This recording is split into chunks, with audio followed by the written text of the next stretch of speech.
this is Shweta. Welcome to my classes. Today we will deal with the non-stoichiometric defect. So I have already written the definition here. So what does it imply? So this imperfection produces the disturbance in the stoichiometry of the crystal, that is the ratio of cations to the anions become different. You have already in last my video you have seen stoichiometric defects, isn't it? So there what I have defined, so stoichiometry doesn't change. So the imperfection or the defect in which stoichiometry doesn't change. For example, I had given like you are taking 100 Na and 100 Cl. Okay, 100 Na plus and 100 Cl minus. If 100 is to 100 after the defect also, if 100 Na are there and then 100 Cl are there, then it is said to be stoichiometric defect. Then it is said to be stoichiometric defect.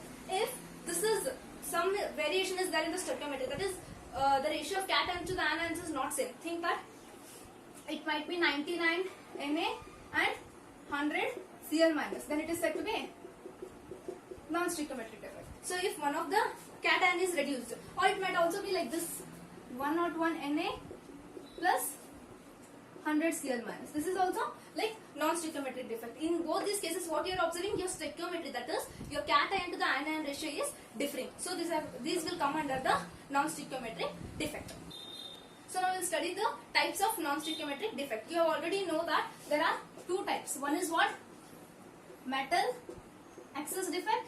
Other is metal deficiency defect, isn't it?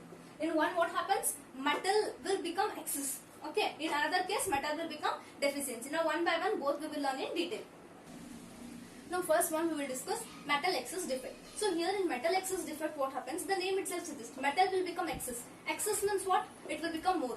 Metal ion means definitely it will be a cation. This you have to remember. So metal ion means definitely it will be cation, isn't it? So what happens here? In this effect, cation will become increased. Okay, when compared to anion. Cation number of cations will increase. This effect is nothing but your metal excess defect. So when it will arise, it is quite common, right? This effect arises when anion is missing from its lattice. If anion is missing, then obviously your cation will increase. So when anion is missing from its lattice point, that time what happens? The metal excess defect will take place. And think that when anion is missing, if your anion is missing, that time what happens? One hole is created in the crystal, and that hole is replaced again by one electron. So why this electron is replaced there? To maintain electrical neutrality. This is very important. So even on this metal excess defect, both in this metal excess defect and metal deficiency defect, what happens is your electrical neutrality is maintained. That is very important. This point you have to understand properly. Now to show this metal excess defect, I will consider one NaCl crystal. You know that? So normal NaCl crystal I will plot here. So think that we have Na plus, Cl minus, Na plus and Cl minus. Similarly, Cl minus, Na plus, Cl minus, Na plus, then Na plus, Cl minus, Na plus and Cl minus. This is my regular crystal of NaCl. Okay, this is regular crystal of NaCl, which is consisting of Na plus and Cl minus ions. Count how many ions are there, because we have to consider stoichiometry, isn't it? So I am counting the ions. Cations I am counting 1, 2, 3, 4, 5, 6. So I am having 6 sodium, isn't it? So I am having 6 Na plus. Similarly 6 Cl minus I have. See, 1, 2, 3, 4, 5, 6. So 6 Na plus and 6 Cl minus I am having in the regular crystal. Now what I do is, I will pass the sodium vapor. Sodium vapor.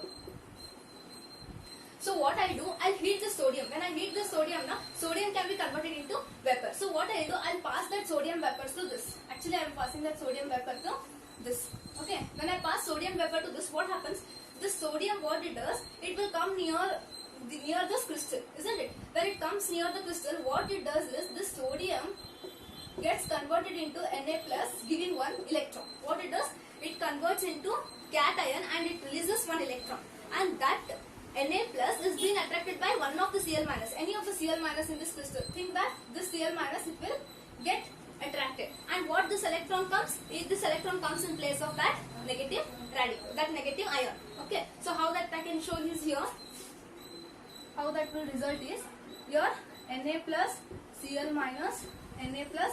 This will be replaced by one electron. Here, Cl minus, Na plus, Cl minus, Na plus, then Na plus, Cl minus, your Na plus and Cl minus. So this is the defected crystal. Here you can see the metal excess. Where is the metal excess there? you can see now how many ions are there? 1, 2, 3, 4, 5, 6. You have 6. You have 6 Na plus. And how about your negative radicals? One chlorine is being mixed with Na and it is being forming what? This will mix to form NaCl. So it became stable. So but only this Cl minus is replaced by one electron here. So one anion deficiency, one anion is missing here. So what happens? So your Cl will be 1, 2, 3, 4 and 5.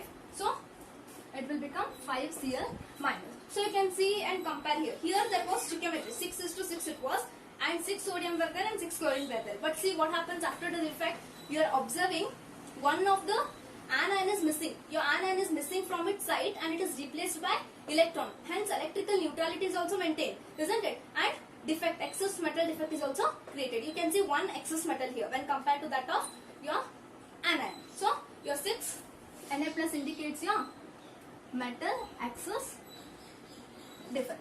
So this is called as metal excess defect. So now you can see here one of the anion is replaced by the electron. So whatever the electron is replaced on, that centers are called as F centers. So these are called as F centers. What F indicates? F indicates fabric, which means what? Which means color. Okay, so that F centers are called as Faraday centers, which means color. So what is the significance of these F centers is that, so what those F centers do is that they provide the color to the defected crystal. So earlier your NaCl, the regular crystal of NaCl will be which? It will be colorless, isn't it? It will be white. So on undergoing this defect, because of this F centers, what happens? The crystal gets color. So the crystal gets yellow color. So here the crystal gets yellow color because of those F centers. And also you can observe, because of this electron, what is happening? Here it doesn't conduct any electricity because there are no free mobile electrons. But you can see here the electron, isn't it? So it is now mobile, so it can conduct the electricity. So electricity can be conducted, isn't it? Electricity can be conducted. This is the another property which the defected crystal gets. So electricity is conducted.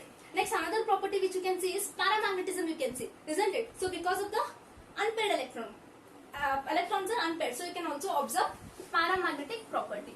So this paramagnetic property also you can observe. Clear? So this is all about the non-stoichiometric defect, that is metal excess defect.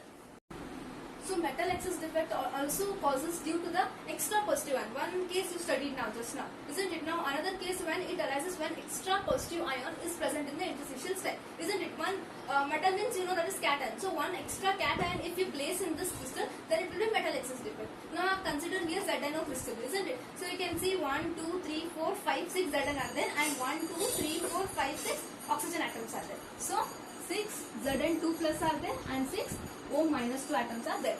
Now what, according to the definition, metal excess defect means what? One positive extra cation will come. Think that since your Zn, whatever this ion is there, that is very small in size, so it will come somewhere here and it will accumulate the interstitial state. So since Zn plus 2 is accumulating, 2 electrons also should come. So those 2 electrons are somewhere, those also will rearrange in this interstitial site.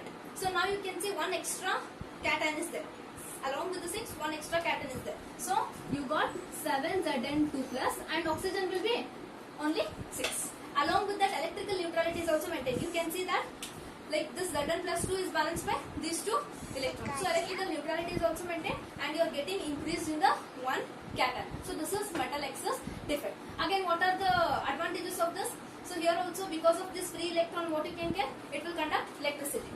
So the free electron will conduct electricity, and you know that again these electrons also will contribute the color, isn't it? So again this crystal also will get colored, and also paramagnetic property is observed. You are also observing paramagnetic property. Paramagnetic property is observed and also the crystal gets colored. Okay, so these are possible in this metal excess defect. Now we will come across metal deficiency defect. Here the name itself suggests. Again, deficiency means less, and metal means you already know cation. Okay, so this is cation. Here what happens? One of the cation is less. So here when compared to anion, cation will become less. Here what happens? Definitely cation should get reduced, means that cation should miss from the lattice side. So here what happens? A cation will miss from its lattice sides and its positive charge is balanced by a cation having higher charge. So whatever cation will be missed now, so how it will be here also electrical neutrality should be maintained. How it will be maintained? So it will be maintained by another cation which will be having higher positive charge. So here there is an example for metal deficiency defect. So what happens here? Actually this is shown by the metal ions which is having variable oxidation state. You can see Fe is having +2 oxidation state also and Fe can exist in +3 also. So it is observed in the metals having variable oxidation state. This you have to remember. Clear? So Fe can exist in +2 also and Fe can exist in +3 also. So here what happens? Count here FeO crystal I have written.